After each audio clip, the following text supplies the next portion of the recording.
everyone. Dan Eisner here from ZLC Employee Benefits Solutions. Welcome to this episode of my Better Benefits podcast series. I put these podcasts together based on my passion to find better ways for employee benefits. And I leverage my relatively unique profile, having more than 20 years experience as an employee benefits advisor and being the only chartered professional accountant working in this industry in the local market. Regularly taking your employee benefits plan to market is often a preferred strategy by some advisors and benefit plan sponsors.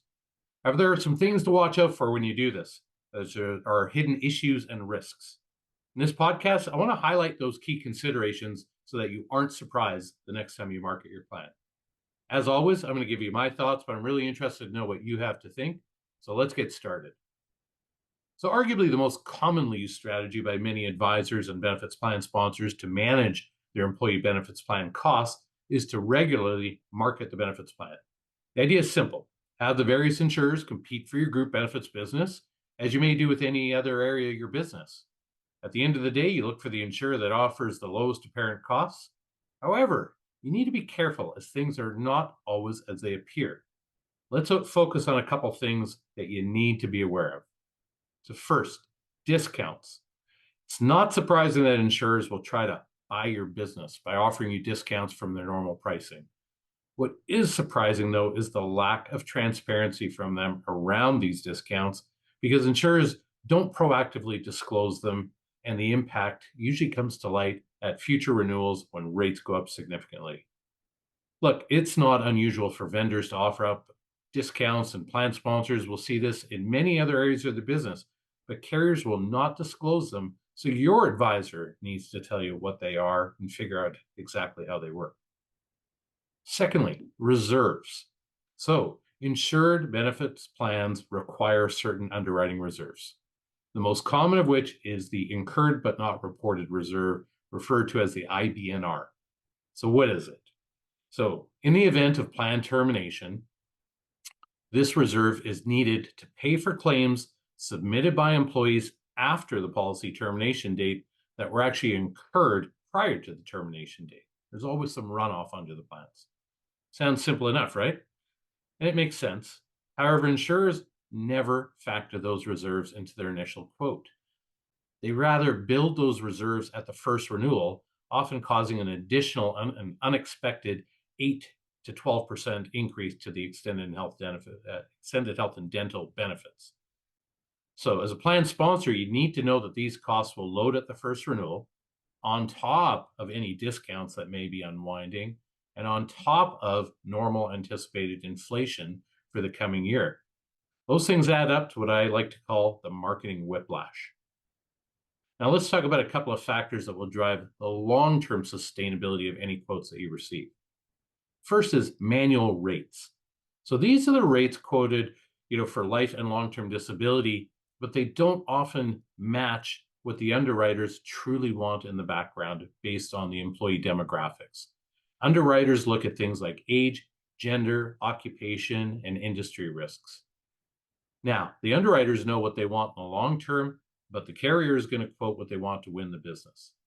So the carrier may simply quote relative to the current rates and give you a discount, but it's important to know by how much and how that's going to put pressure on future renewals when they want to get back to those manual rates after rate guarantees expire. Again, this is an area where your advisor needs to fill you in on both the lack of transparency from the carriers, but what are the true rates that they're going to look for in the long term.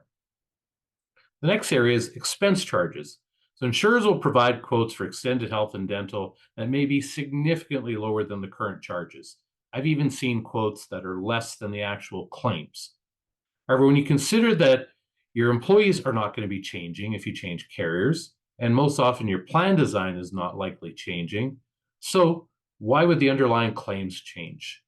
And they do not change materially when you move from one carrier to another. So your employees, your plan design drive your claims pretty much regardless of the carrier. So the only reason for quotes to realistically be different is if the carriers have different expense charges.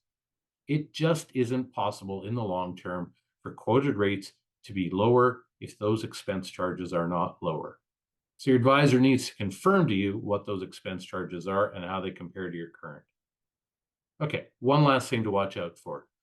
Plan design deviations. So marketing quotes should be requested based on the current plan design so the plan sponsor can do an apples to apples comparison. I'm always amazed when I see other advisors provide marketing quotes to a plan sponsor that contemplate a different plan design. How do you compare if you're actually saving money? However, if the prospective insurer is not willing or unable to replicate your current plan design, you need to know that because they're likely going to be proposing an alternative, and you need to assess the cost impact of those differences because they're effectively resulting in a plan design change that's not factored into your current plan costs. Okay, so given all these concerns, the big question, should plan sponsors be relying on plan marketings as a way to control costs? Now, while you may like those initial savings, and they can be significant, nobody is happy when the rates whiplash at the first and subsequent renewals for all the reasons I've just told you. Even worse when the people change at the plan sponsor and new people don't remember what happened in the marketing. So at ZLC Employee Benefit Solutions, we would suggest to you that the best reason to market your plan is if you're getting consistently poor service from a carrier. Another reason would be that the insurer doesn't like your industry or doesn't understand your industry and doesn't rate it correctly. Another reason would be poor insurer technology offerings. And lastly, high expense charges being assessed by your current carrier. That said, periodically taking your plan to market can be a part of good governance, but the real question is, how often should that be done? The general rule of thumb would be probably every 5 years. However, if your advisor has the proper tools and resources to regularly assess those manual rates, assess those expense charges, challenge the underwriting methodologies for the carrier pretty much at every renewal, and you're happy with the service you're getting from that carrier, you might elect to defer a bit further. Finally, when you do market your plan, your advisor should be providing you with full transparency around the quotes that are provided and explain the impact of the various factors that drive those plan marketings. They should be able to do a multi-year analysis of the quotes and demonstrate what the true sustainable long-term savings are prior to making a change in carrier. Okay, now you've heard my thoughts and opinions. Would love to know what you think. Was this advice helpful? How does this compare to what you're hearing from your current advisor or other advisors in the market? As well, I'm really interested to know if there are other current topics that you'd like to see me cover in future podcasts. Let me know what's bothering you or keeping you awake at night with respect to your employee benefits plan. Thanks for joining me. Be sure to follow me on my LinkedIn business page. That's Dan Eisner, Employee Benefits Advisor, and you'll get notifications on the next Better Benefits podcast. And all that information will come up on the screen in a second. Thanks so much.